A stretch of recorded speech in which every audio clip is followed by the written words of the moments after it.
Aí, amigos e amigas, no dia de hoje eu trago que no dia 26 de junho foi decidido no Supremo Tribunal as regras do Marco Civil da Internet, como devem atuar as Big Techs e os seus usuários.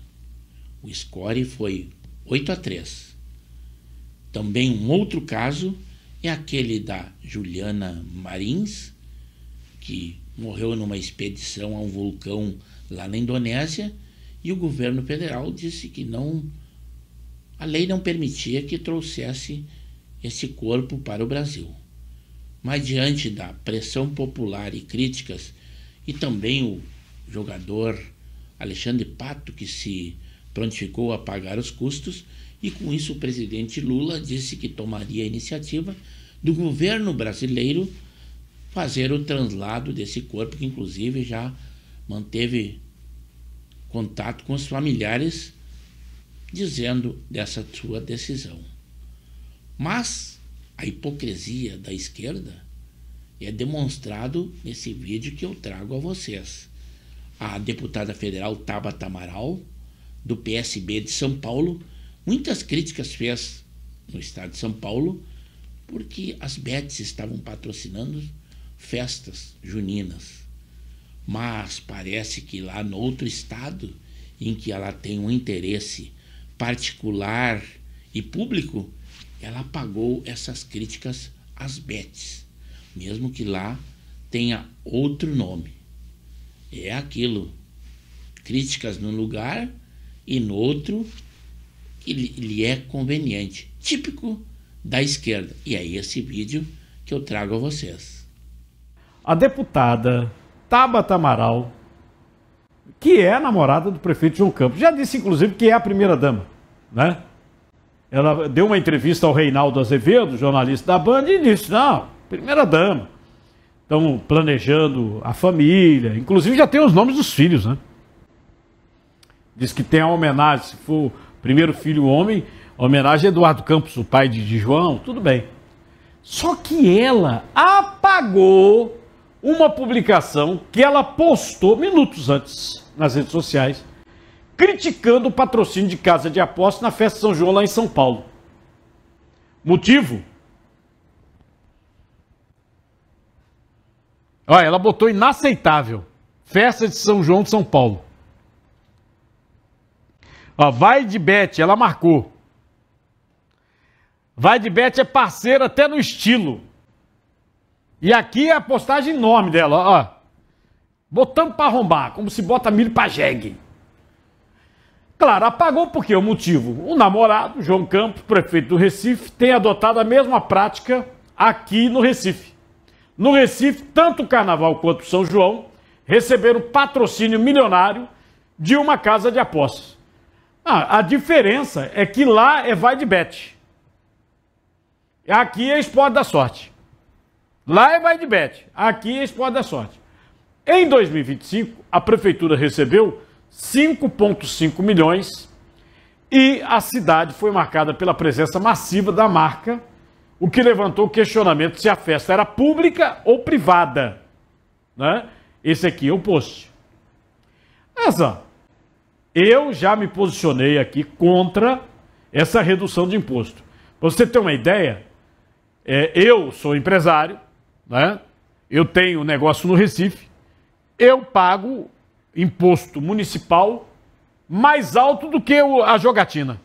E eu trouxe também essa notícia dada pelo presidente Lula, que diz ele que mesmo contrariando a legislação brasileira e novas medidas serão tomadas para que isso seja ajustado, que o governo brasileiro vai fazer o translado e ter as custas, que ele já manteve inclusive contato com os familiares da Juliana Marins, dando esta notícia a eles.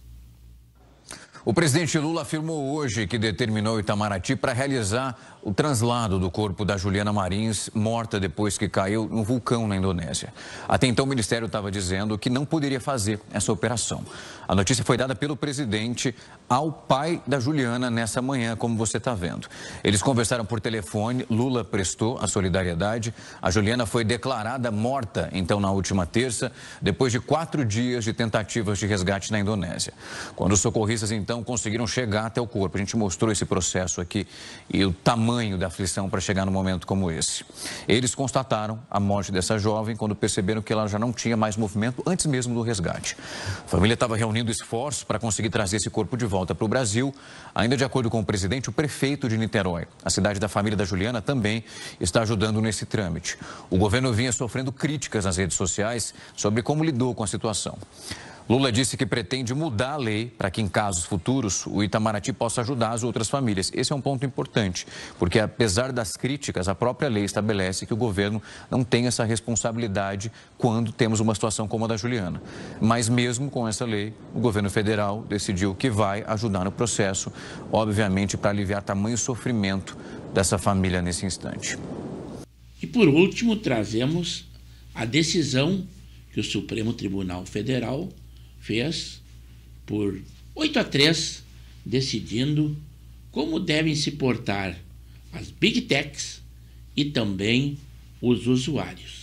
O STF concluiu o julgamento que amplia as obrigações das Big Techs pelo conteúdo publicado por usuários na internet. As redes sociais passam, então, a responder por postagens consideradas criminosas ou ofensivas. Pois é, o STF decidiu que os provedores de internet e plataformas de redes sociais são responsáveis, Thiago, por danos causados por conteúdos criminosos, ilegais, perfis falsos na internet. Então, o STF aí decidiu que, por exemplo, crimes que seriam homofobia, racismo, crimes incitando à violência, ataques antidemocráticos, crimes contra a mulher. Então, definiu que, nestes casos, basta ali uma notificação extrajudicial, ou seja, bastaria uma notificação de um usuário, por exemplo, para que essas plataformas elas passem a estar sujeitas de serem punidas, responsabilizadas, caso não retirem ali esses conteúdos do ar. Então, essa decisão, ela, na prática, altera o Marco Civil da Internet, né? Na prática, ali, exatamente o artigo 19 do Marco Civil da Internet, porque esse artigo, Thiago, ele define o seguinte, que apenas com uma ordem da Justiça, essas plataformas são obrigadas a retirar determinado conteúdo do ar. Agora, então, os ministros decidiram que o artigo 19 é parcialmente inconstitucional, porque ele vai continuar valendo para o caso de ofensas, para o caso de crimes contra a honra, como injúria, difamação e calúnia. Nesse caso aí, os ministros decidiram, a maioria decidiu que é necessário, sim, uma ordem judicial. Então, a tese também determina ali, Thiago, uma tese que vai ter que ser vai ter que ser aplicada a todas as instâncias na Justiça, né? Também decidiu que em caso de conteúdos ilícitos publicados em anúncios, por impulsionamentos pagos, por publicações feitas por robôs, a remoção tem que ser imediata. O placar, no fim das contas, Thiago, ficou em 8-3. Foram votos vencidos o ministro Cássio Nunes Marques, que votou hoje, os ministros Edson Fachin, também André Mendonça. Mas eu espero que todos vocês, ao assistirem esses 3 assuntos distintos do nosso vídeo, além de assisti-lo na íntegra, que deem a sua opinião. E ela é muito importante no canal de Pepe Severo no YouTube, onde eu peço também que, se acharem por bem, se inscrevam no canal, pois nós temos edições diárias e os mais variados assuntos.